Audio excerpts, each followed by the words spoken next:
Yeah, so Jackson, you got another Luffy, Another one, yeah. lucky number 7. Number 7, yeah. You played Zoro, which is what you felt comfortable with at Gen Con. You won the Treasure Cup there, but you've changed some things today. Yeah, I change things a lot. My lists are always really experimental. Like, I kind of just bring it into tournaments. I don't really test them that much because, your opponents don't know what I'm playing if I don't even know what I'm playing. So, yeah, I made some changes and they actually came up really handy. So I'm really happy with how this list turned out. But yeah, I was playing the Zoro leader. I'm kind of getting back into playing meta now after playing Nami for so long. So I was like, all right, let me kind of perfect the Zoro list. The first few cards are kind of the same. I'm playing the 2Ks, Makino and Otama. They're really versatile, but they're pretty standard in every Zoro list. I've seen some lists cut down Otama, but I don't know how you can because it's so good in most matchups, like Doflamingo or whatever. I'm playing 2 of the one-cost packages or searchers, the Easel and the Buggy. Easel can be Nami, but I feel like if you're playing Nami instead of Easel, you're just gonna forfeit the mirror because you need to see Easels to see your Marcos. And then I'm playing 2 more one-costs, a Magra and a Gordon. I love playing one-cost just because you can search them really easily, and then depending on what matchup you needed them, you can choose which one you want to add. Magra is nice because it's a counter and it's it gives you 3 Dons versus value for 1, and then Gordon's good, but I almost never want to see 2 in my hand. I'm a really huge proponent of I'd rather see 1 or none. I don't want to see 2, and I have 2 Gordons in my hand, and that's kind of a death sentence. Playing 4 Kadan, nothing really said there. Such as the rest of these, and I have 18 targets.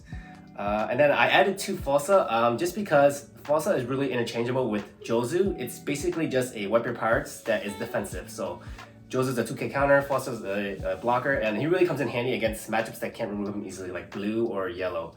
And when they're swinging big bodies, like with their 9k Mihawks or like their 8k Linlins, like I need to either toss 2 cards for it, or I can just use 1 Falsa for it. So that's why I added him in there. And then the other spice I added was 3 Haruda. This isn't like the other eventless build that runs 4 Haruda. I added it in specifically because it's really good against yellow. It's kind of like a Magra in the sense that you get more Dawn value, but Haruda is like continual Dawn value. So if you play on like turn 2, you're gonna get 1 extra Dawn on turn 4, 6, 8, 10. So that's 4 extra Dawn that you got just for playing Haruda. And it's really hard for them to remove it. And I also added these 2 because they're Wipe Your Pirates, and I'm playing Wipe Your Pirates Searcher event, and I wanted as many targets as I can. And then just 3 Jozu. I would play 4th Jozu, but I cut it for the Falsa.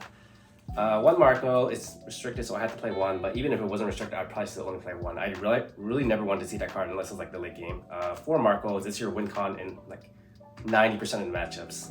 And 1 Luffy. I'm still playing No Rush Zoro. I'm still on No Rush Zoro train just because I really don't think I need it.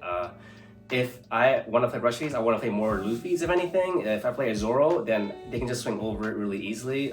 If they swing at a Luffy, they have to swing 6k instead of my 5k leader, so I'm basically making myself a wipe your leader. And the unblockable comes up sometimes. As for the events, I'm playing 1 Rad Beam because I can only play 1, and 4 guard points. After playing more Zoro mirrors, I figured like guard point is really good. Basically how the mirror goes out is like you play a lot of Marcos, you guard point out of the other Marcos attacks, and then just hope that you have enough defensive abilities for them. So I really want to play 4 more defensive events. 1 Red Hawk, just a 5th defensive event. This would be like a 2nd Red Hawk if I could, but it's just there to support the counter. And then the new addition as well is the Wipe Your Pirates.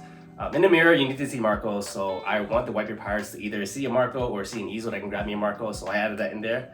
And this reason I added more Wipe Your Pirates. I think I have like 17 targets total, so I used to hate this card because I would only have like 13 targets, and it would whiff a lot. But I think I did whiff once today, but I hit like the other 4 times, which is good, and it helps me find Marcos or Easels. Yeah, I feel like you gotta have like over 16. Yeah, that's really a sweet spot number. If you're playing like less than like 15 targets, that's okay for Buggy because he's so good even if he whiffs. But for other searchers, like you don't want to whiff on a Wipe Your Pirates. This is like 1. Because Buggy's replacing Sunny Kun too. Yeah, exactly. It's a 1/3. I mean, it's a 1/3 exactly, and like a better 1/3 because it has the can't be KO by slash. But if you whiff a Wipe Your Pirates, that hurts a lot because you're basically negging 1. Right.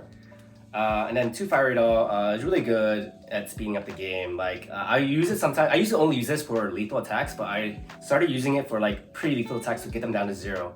Just because like I would have extra Dawn up, and I'm like, okay, all right, I can secure getting this last life and make them play defensively, and then that hurts their offense next turn. And then 3 Fire Fist. This card came so clutch against me, or for me against Doflamingo. I think I played like at least one against every Doflamingo, and every time I would, it would like decimate their boards. So this card is really good. It's an okay trigger I like too, but it never really came up. And then just one pistol. I cut out the pistol for the guard point just because I needed more defensive events. And pistol, I really only need to see one, and I'll grab off the buggy if I really need it in a matchup like against Kid or something. But yeah, the list is pretty much the same. Like follow the same idea. Play Luffy instead of Zoro. Play a lot of Marcos. But the only difference is I added this Whitebeard Pirates engine just so that I can see this guy more often and to help against the yellow matchup, because coming to this tournament I thought that yellow had a big buff with the starter deck. Yeah. And do you feel like those cards overperformed for you today then? Haruto was great for me. In my last match against yellow, I played one at like 2 dawn and then I played another one at 4 dawn, and it stuck the rest of the way, like until the end of the game. So I was probably getting total value like 5 dawn off the first Haruta and then 4 dawn from the second Haruta, and it was also a 3k body. As for the false, he didn't really come up just because, you know, it's really rare that you would need a blocker unless it's like the last turn. But yeah, other than that, Whitebeard Pirates was really great. It helped me grab them Izo or grab Marcos. But yeah, I think Haruta really overperformed for me. As long as you know where to use it. Like I wouldn't use it against Zoro, or like even Whitebeard, it's kind of iffy, but like I would just use them as a counter against Zoro. You just gotta know when to use them. Awesome. Well, is there any shout-outs you want to do or anything else you'd like to say about the deck? Shout-outs to my teammate Cody, was the one who told me to come here. I was going to go to Florida and try to win Luffy there, but he was like, just come to the 3v3. You can be the first 3v3 champion. I was like, oh, that sounds a lot cooler, so I decided to do that. And then shout-out to my other teammate Garrett. He was like the last man. Like if it weren't for him, I would have gone to PPG too, because we had another third man and he had to drop out, unfortunately. And then I was like, okay, I'm probably going to Florida instead, but then Gary came out of nowhere and then saved the day, and it was perfect because he played a different deck than both of us too. Shout out to my fiance for always letting me go to these events and being okay with it. Hear that. Yeah. And then shout out to my just my close playtesting buddies, Grand Line, and last shout out to Cross. Like I got some of this stuff from him. Like he steals ideas from me, I steal ideas from him, but we always bounce ideas off each other, and then it really helps us both improve ourselves. So yeah, I think that's it.